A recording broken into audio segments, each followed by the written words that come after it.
Buongiorno a tutti cari amici di Binomania, come vedete oggi mi trovo in un meraviglioso contesto, sono in provincia di Varese e qui dietro a me ci sono le valli del Luinesi, il Lago Maggiore e il Piemonte.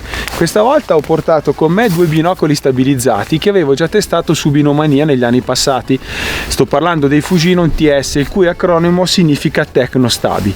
Grazie alla collaborazione di Fujifilm Italia ho potuto comparare il formato 12x28 contro il 16x28, traendone ulteriori impressioni rispetto a quelle che avevo già pubblicato tempo fa su binomania.it. Io direi di iniziare immediatamente questa video recensione. A tra poco!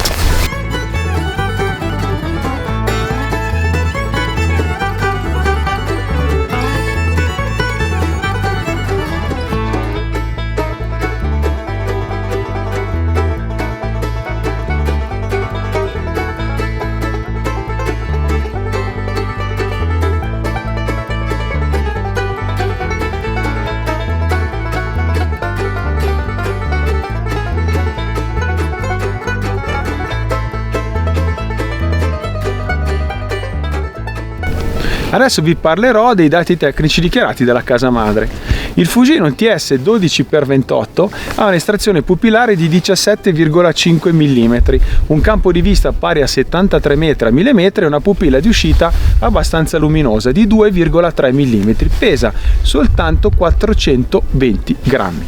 Il Fujinon TS 16x28 invece ha un'estrazione pupillare inferiore di 16 mm, ha un campo di vista che in realtà è di poco inferiore, 70 metri a 1000 metri. A causa dello schema degli oculari che è decisamente più complesso, pesa un po' di più, circa 520 grammi. Entrambi stabilizzano 3 gradi, sono gommati, impermeabilizzati e sono alimentati da una batteria la cui sede è questa, e una batteria al litio CR2.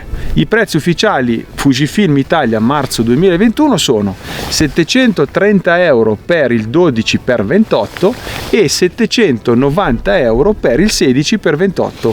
La garanzia di entrambi i prodotti è di 2 anni per chi acquista tramite scontrino e di 1 anno quando è richiesta la fattura. I due piccoli binocoli stabilizzati sono alquanto compatti, a parte la differenza di peso che ho riscontrato, sono facilmente trasportabili sia a tracollo sia nei comuni zaini da trekking ed è possibile compiere anche delle lunghe escursioni in loro compagnia. Nell'uso sul campo ritengo che il difetto principale dei binocoli stabilizzati sia il loro peso. È inutile infatti avere uno strumento stabilizzato se troppo pesante da gestire a mano libera. I TS della Fujinon invece non solo stabilizzano molto bene, ma grazie al loro peso è possibile sostenerli per molto tempo senza affaticare le braccia. Per ciò che concerne la loro costruzione, questi binocoli possiedono uno scafo ottico o chassis composto da fiberglass, ossia da plastica rinforzata con fibra di vetro, come le più attuali soluzioni del mondo outdoor. Ciò che rifinisco ponte di comando è sicuramente ampio e sono ben visibili 2 incavi per appoggiare almeno 3 dita. L'idea inoltre di inserire una batteria CR2 al litio al posto delle mini stilo ha consentito di creare uno spazio nella parte inferiore dello scafo ottico che è essenziale per poter appoggiare i pollici. La protezione spessa in gomma inoltre consente di stringere con sicurezza anche la zona laterale dei tubi ottici. Anche questo è un altro lato positivo, sapere che la meccanica e l'elettronica sono ben protetti. La manopola di messa a fuoco che sposta gli elementi ottici interni è comoda da utilizzare e abbastanza ampia, mentre la rotella per l'attivazione del sistema di stabilizzazione è in una posizione perfetta per una rapida attivazione. È priva di giochi e impuntamenti, con il Fujinon TS 12x per passare dalla distanza minima di messa a fuoco, che è di poco superiore a 2,20 m, fino all'infinito occorre ruotare il rotore in senso orario di circa 345 gradi. La corsa comunque a partire da 6 metri è decisamente più breve, poco meno di un ottavo di giro. Personalmente ho utilizzato questo binocolo anche per il birdwatching senza particolari problemi, fatto salvo che il diametro delle lenti è di soli 28 mm. Il Fujinon TS 16x28 invece mette a fuoco a 2,75 m e si deve ruotare la manopola di poco più di 2 giri per raggiungere l'infinito. Vi posso confermare che il sistema di stabilizzazione mi ha convinto ed entusiasmato. Aspettavo da qualche tempo un binocolo così compatto e leggero che mi consentisse di osservare il panorama, gli animali e il cielo con un'ottima stabilizzazione delle immagini. È un sistema composto da un meccanismo cardanico a 2 assi, governato da un piccolo motore che è gestito da un driver che verifica le vibrazioni ottiche per stabilizzare l'immagine. Il piccolo motore controlla i movimenti dei prismi ottici che sono fissati nel telaietto portaprismi. Il meccanismo a 2 assi invece compensa le piccole vibrazioni, garantendo una stabilizzazione di più o meno 3 gradi, per una visione che è veramente nitida e molto confortevole. Le vibrazioni sono rilevate da 2 sensori giroscopici che sono situati nello scafo ottico del binocolo. Questo genere di stabilizzazione richiede poca energia, è alimentato da una piccola batteria CR2 che consente di raggiungere un'autonomia massima di ben 12 ore. Io sono arrivato addirittura a 14 ore. Il rumore dei motori è veramente ridotto al minimo. È dotato inoltre di un sistema di spegnimento automatico dopo 10 minuti di utilizzo. In pratica, se dovessi sintetizzare le sue caratteristiche tecniche principali, direi che il sistema di stabilizzazione è molto performante, consuma veramente poco e oltretutto si può utilizzare anche durante la fase di messa a fuoco.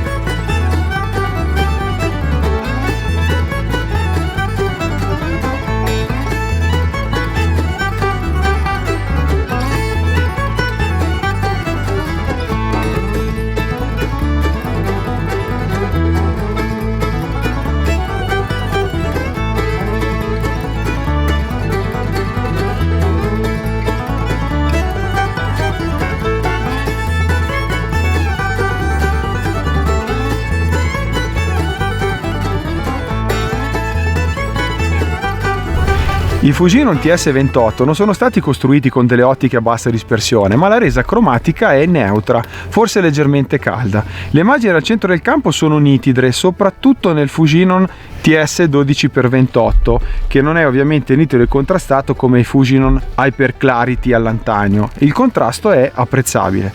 Il formato 12x28 ovviamente è più luminoso e brillante, ma anche il 16x devo dire che sa difendersi molto bene, pur essendo un binocolo acromatico. In linea di massimo ho visto binocoli definiti ED con una correzione del colore paragonabile. In merito agli oculari posso dirvi che sono dotati di paraluci estraibili a rotazione. Hanno dei piccoli stop prefissati, la distanza interpupillare minima è di 55 mm, mentre la massima è di 73 mm. Alla minima distanza ovviamente gli oculari del 12x, questo è il 16, sono distaccati di circa 17,30 mm e questo consente l'utilizzo non solo ai bambini e agli adolescenti, ma anche alle persone che hanno una distanza interpupillare piccola ma magari un naso grande. La distanza minima invece tra i tubi degli oculari della versione 16x28 e di soli 9,71 mm. Il campo di vista del TS12x non è ampio, sono 73 metri a 1000 metri, che sono circa 50 gradi di campo apparente. Non è un binocolo quindi definibile come grandangolare. Il Fujinon TS16x28 invece fornisce un campo apparente più ampio di ben 64 gradi. È un fattore da considerare per chi ama immergersi nella scena senza il noto effetto buco di serratura. Questi binocoli sono composti da un sistema ibrido di prismi. Fujifilm mi ha confermato che si tratta di un sistema con prismi a tetto più un pentaprisma, che i progettisti per facilità chiamano prismi ausiliari. La pupilla di uscita, come spero vedrete, è sferica in entrambi i binocoli. Per quanto riguarda i trattamenti, questi binocoli sono ottimizzati con un trattamento multistrato su ogni superficie ottica e con un trattamento di fase sui prismi a tetto. Adesso vediamo insieme le aberrazioni cromatiche e geometriche che ho riscontrato nell'utilizzo pratico.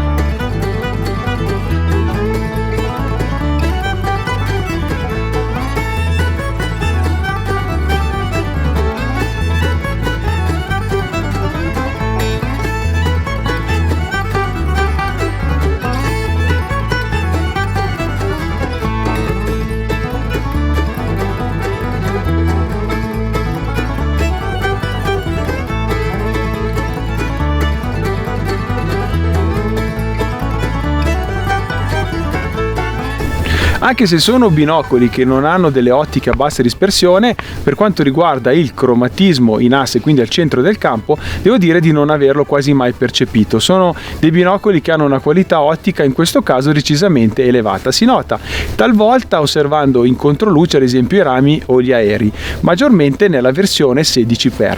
Per invece ciò che concerne il cromatismo laterale non l'ho percepito durante le giornate soleggiate. Si nota un lieve accenno soltanto osservando dei dettagli in controluce con il cielo nuvoloso. Anche in questo caso è una prestazione pregevole, seppur lievemente più visibile, nel Fujinon TS 16x28.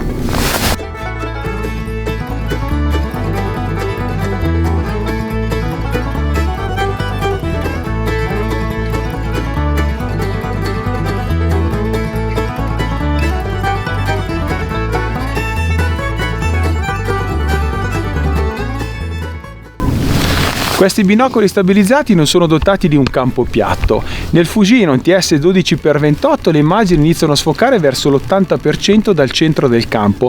Provando a rifocheggiare si nota un miglioramento, ciò significa che la resa ai bordi è inficiata quasi unicamente dalla curvatura di campo. Nel Fujinon 16x il degrado al bordo avviene un po' prima, direi verso il 70% a partire dal centro del campo. È presente anche un po' di distorsione angolare a cuscinetto e, come sapete, seppur io non sia molto soggetto all'effetto palla rotolante, li ho trovati entrambi molto piacevoli nel panning. Ho poi provato anche a verificare le altre aberrazioni geometriche, quindi la coma e l'astigmatismo, e per far questo li ho utilizzati nell'osservazione astronomica. Osservando i campi stellari la percezione che ho avuto è la seguente: nel 12x28 con stelle di seconda terza magnitudine la resa è apprezzabile quasi sino al bordo del campo. Osservando delle stelle luminose come ad esempio Vega invece si nota un po' di astigmatismo che inizia a rovinare la puntiformità stellare già verso l'80% dal centro del campo di vista.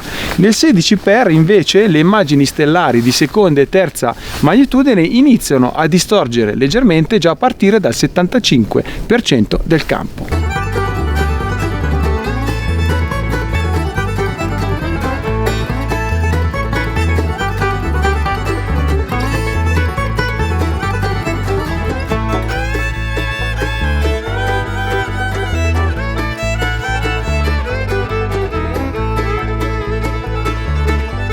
Avrete compreso anche dalle immagini che vi ho fatto vedere che seppur i TS28 non abbiano una qualità ottica pregevole come il Fujinon Hyper Clarity, entrambi i modelli esibiscono un'ottima leggerezza e un invidiabile sistema di stabilizzazione. Questi due fattori non vanno spesso a braccetto e poter impugnare anche con una sola mano dei binocoli così leggeri e riuscire a osservare dettagli a lunga distanza come se fossero montati su un cavalletto non ha in sostanza prezzo. La stabilizzazione è performante, immediata e poco esosa di energia. Non posso dire che il 16x28 stabilizzi peggio, la stabilizzazione rimane performante anche con 4 ingrandimenti in più. Al massimo si nota un calo di luminosità e l'ovvia differenza di comfort dovuto a una pupilla di uscita più piccola che mostra al sottoscritto le mie disopsie dovute alla mia età. A suo fatto ad altri sistemi di stabilizzazione che stabilizzano solo 0,8 o 1 grado, sono anche rimasto stupito sin dall'inizio delle prestazioni dei TS28. Sono arrivato anche a scuoterli per comprendere sino a che punto potessero fornire un'immagine stabile. Ritengo che siano perfetti anche per l'osservazione nautica, per l'osservazione marittima e anche per l'osservazione dei rapaci. Appena si attiva la magica levetta della stabilizzazione, tutte le remore scompaiono e iniziano a comparire targhe di auto, lancette degli orologi e dei campanili, scritte di cartelloni pubblicitari situati a centinaia di metri di distanza, pupille di passeriformi ed altro ancora, tutti dettagli impossibili da percepire a mano libera con un binocolo da 12 ingrandimenti che è privo di stabilizzazione. Anche l'osservazione lunare beneficia oltretutto di questi 3 gradi di stabilizzazione. In definitiva è molto difficile per me consigliarvi quale formato scegliere. Io ho apprezzato particolarmente il 12x perché lo trovo molto luminoso, è ancora comodo da usare e con un rapporto di ingrandimento diametro delle lenti perfetto per le osservazioni diurne. Il 16x invece vi consente di sfruttare tutto il potere risolutivo delle ottiche da 28 mm e potrebbe interessare agli appassionati che necessitano di percepire soggetti a lunga distanza di giorno senza poter usare un cavalletto fotografico.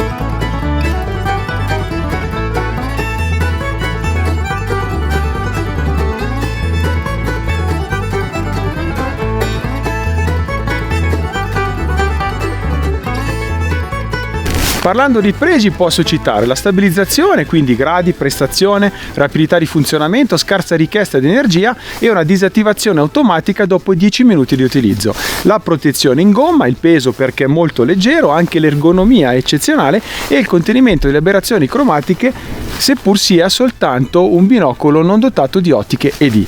I pregi del 16x sono un ingrandimento perfetto per sfruttare tutto il potere risolutivo delle ottiche da 28 mm. Per quanto riguarda i difetti, non sono previsti tappi per gli obiettivi, ci sono soltanto quelli per gli oculari.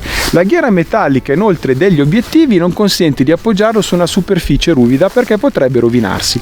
I difetti del 16x potrebbero essere che è meno luminoso e leggermente meno nitido del 12x e oltretutto con una pupilla di uscita pari a 1,75 mm potrebbe risultare meno confortevole per molte persone. In sintesi, le mie preferenze, se dovessi rispondere alla domanda iniziale che mi sono posto, sono ancora rivolte al 12x28, anche perché io utilizzo ad alti ingrandimenti gli spot and scope, quindi lo giudico più luminoso, leggermente più nitido e confortevole da utilizzare. Il Tecnostabile 16x28 invece concederà di sfruttare l'intero potere risolutivo ammesso dai suoi obiettivi. Secondo la mia opinione, seppur non sia il binocolo più nitido e più contrastato che ho provato, possiede una stabilizzazione efficace che potrebbe interessare le persone che vogliono andare in giro, fare escursioni, osservare dettagli a lunga distanza senza dover utilizzare degli scomodi, pesanti e costosi cavalletti fotografici. Questa video recensione termina qua. Io ringrazio Matilde Cicchelli di Fujifilm Italia per avermi nuovamente inviato 2 esemplari per consentirmi di fare questa video comparativa. Ci vediamo venerdì prossimo, se ancora non lo avete fatto vi prego di iscrivervi al mio canale YouTube e di seguirmi tutti i giorni sul sito ufficiale che è www.binomania.it. Un caro saluto da Piergiovanni Salimbeni e buone osservazioni anche coi binocoli stabilizzati a tutti voi. Ciao ragazzi!